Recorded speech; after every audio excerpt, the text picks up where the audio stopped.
Dreads, locks, dreadlocks, freeform, middle part, diamond part, square part, instant locks, comb coils, 2-strand twist. Locks have been one of the biggest hair trends for men and women since 2020. Men know the retwist with the lineup is simply undefeated. Women know that locks provide the ability to be prissy, show personality, and flex the hair length in the gym, in the club, at work, and all with minimum maintenance and minimal money spent.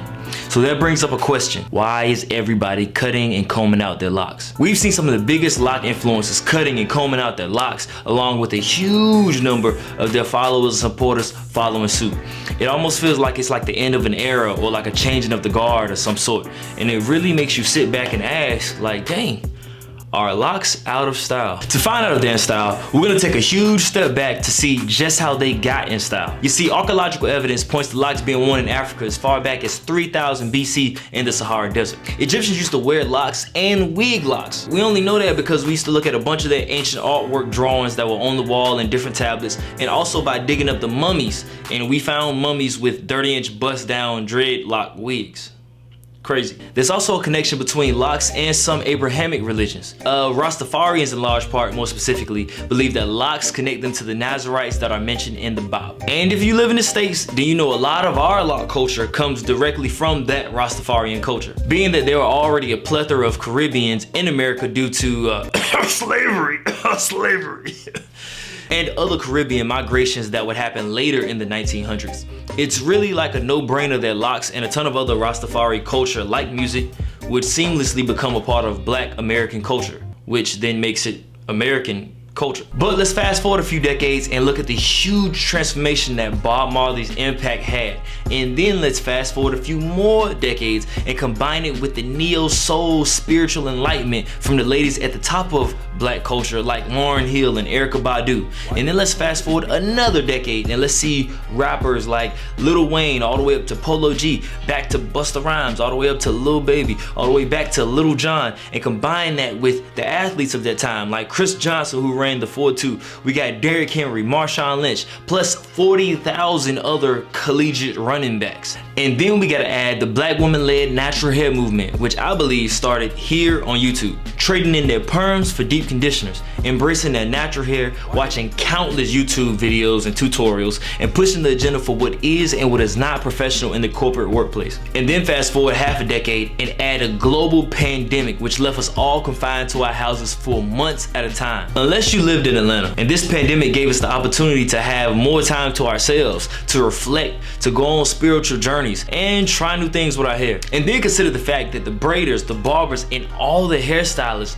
lost their damn minds at the same exact time by tripling their prices. $70 for a temp fade, $600 for knockless braid. And now we have the perfect storm for locks to become one of the most enticing hairstyles of this generation. And that's exactly how locks got popped. But if we fast forward 2 to 3 years, we're gonna see how that same hairstyle that has grown so much in popularity over the years and decades might be taking a step back right now. But why? It's because the reality of growing, maintaining, and seeing your locks mature is almost never as glorious as the inspirational finished product locks that inspired you to get locks in the first place.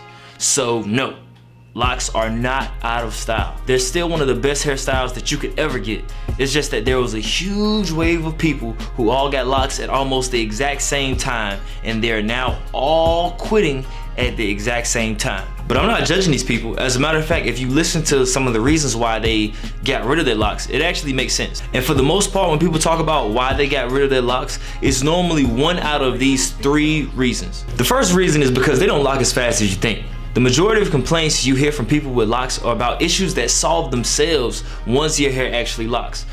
But this journey isn't the easiest and is oftentimes not the sexiest, especially when you're used to a certain level of neatness or togetherness or newness.